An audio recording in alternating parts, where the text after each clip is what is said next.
Amigos, espero que se encuentren muy bien. En esta oportunidad vamos a adornar este tronco que tengo aquí en mi mano con esta planta que es el cingonio. También lo podrían hacer con la planta del Scindapsus o también con bromelias u orquídeas. Para esto vamos a necesitar la planta que vamos a utilizar.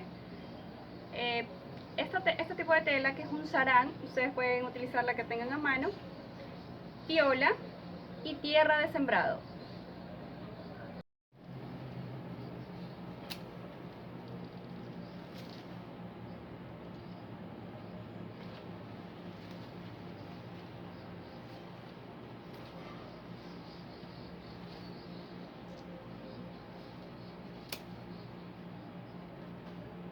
No deben de cortar cualquier hoja, tienen que cortar las que ya tienen raíces.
Ahora lo que vamos a hacer es regar pasando un día.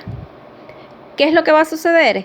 Como esta planta tiende a emitir raíces y pegarse al tronco, este empezará a cubrirse. Bueno amigos, espero que les haya gustado mi video. No olviden suscribirse a mi canal, darle me gusta y compartir el video en sus redes sociales. Hasta la próxima.